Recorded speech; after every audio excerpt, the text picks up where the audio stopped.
أعوذ بالله من الشيطان الرجيم بسم الله الرحمن الرحيم. Sister, thank you for waiting. Would you please state your name and occupation, then state your question? I'm Sakina D'Souza, and I'm a Catholic. I believe Brother Yusuf was a Catholic before. I would like to ask him the simple question. He was brought up like a Catholic, but what made him change?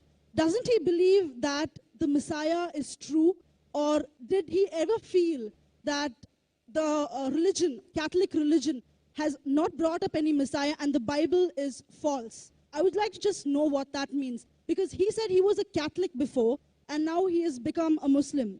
What made you change? What was that storyline before? Doesn't he believe that there is a Messiah, or the Messiah had come, saved us, died on the cross? Thank you very much for a good question. I hate to disappoint you, but I wasn't a Catholic. But I was with a Catholic priest the night that he accepted Islam. And I asked him these questions you asked me. Because after all, I was still a Christian, a preacher in Christianity, and I wanted to know why my best friend, a Catholic priest, had converted. That's a pretty weird thing. A Catholic priest is not like a regular preacher in the Protestant religion. A Catholic priest has given up everything. He's given up his life to be a Catholic priest. When he enters into this realm, he's basically given away everything. He can't have a wife, he can't have children, obviously no grandchildren. He has no home, he just lives in a rectory or wherever they give him a place to stay. And he's sent wherever they tell him to go, do whatever he's told to do, and that's it. And he cannot disobey the Pope, otherwise they can kick him out of the religion, and if they do, he's excommunicated and he goes to hell forever. So how would a person like this want to become one of those Muslim terrorists? That's what I wanted to know. He explained in a very few beautiful words something that I came to learn for myself. He said that he was sincerely in the Catholic religion because he believed in God, that he had studied, his degree was in theology, and a part of the teaching that they as priests have is to study Islam. Every priest is forced to study Islam. Now you may not know that, but you can ask your priest and he'll confirm it. And when you study Islam, even when Islam is taught to you by somebody who hates Islam, as long as they don't corrupt it too far, you can still see the truth in Islam. A classical example happened to me just recently when I was in Saudi Arabia. A friend of mine, very old copy of one of the first Qurans ever translated to English by George Sale. George Sale hated Islam, he hated the Muslims, but when he translated the Quran to English, he was true to the text of the words. Although maybe not getting all the meaning, he certainly was true to the text of the words. I was shocked when I read it. Have you seen it? You know what I'm talking about? Amazing. And listen to this. George Bernard Shaw, for instance, is one of many, a long list of people who read this and realized the truth of Islam. When people see the truth of Islam, it can change them if they want to be guided. If they want the truth, it can change them. You might think, I'm a Catholic, I'll never be anything but a Catholic. But I'm going to ask you a question, and I want you to be honest. This is not for you to, start a debate, but just be honest. Was Jesus a Catholic?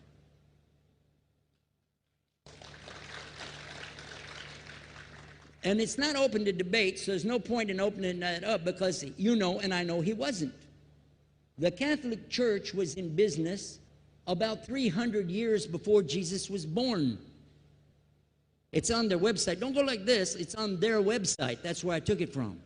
The Catholic Church was really started in Rome by Alexander the Great. Do you know what the word Catholic means?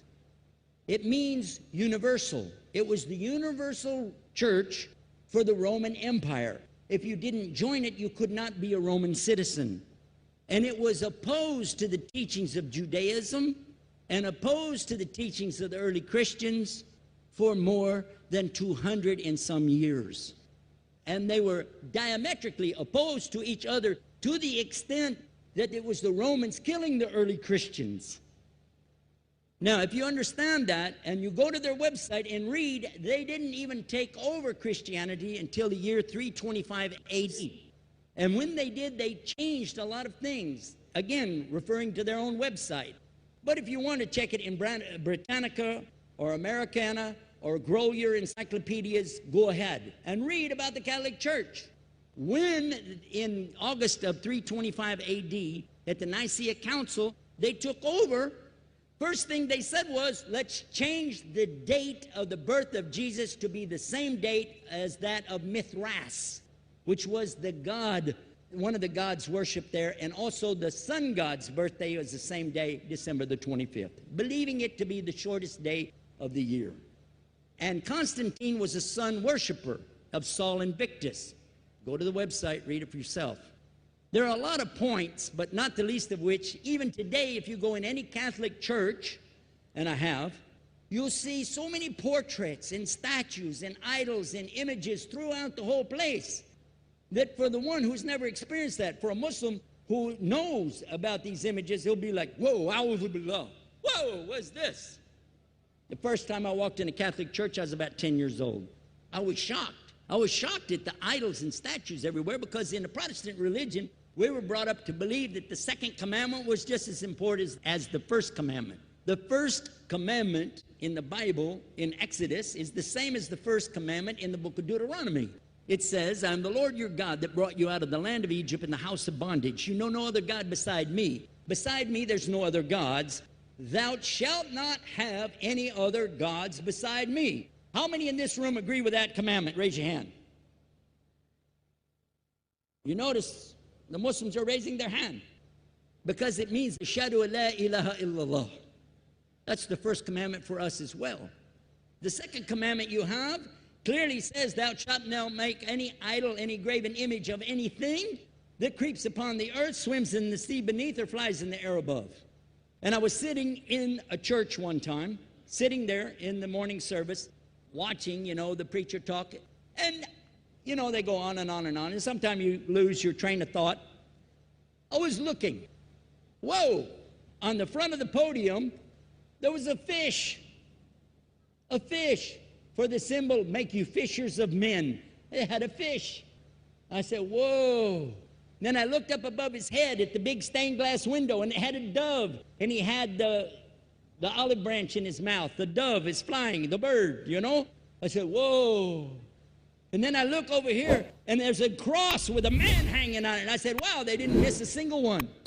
They got them all.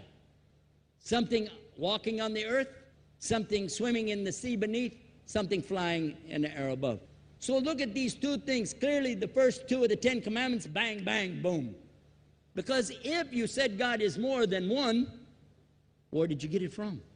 When Jesus is talking to his own companions and they ask him, what's the greatest commandment?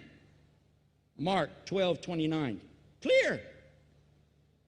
The greatest commandment is to know, O Israel, the Lord your God is one God. And you have to love him with all your heart and all your mind and all your strength.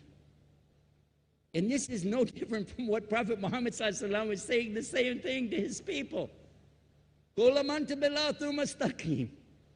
thing I mentioned in the lecture. This is certainly for us the same. So what you see is Muslims practicing the commandments, and you see people claiming the commandments but practicing something else. And I have seen more converts from the Catholic Church than any other of the many sects of Christianity, and especially from the nuns, priests, and even an archbishop. And all of them are better than me.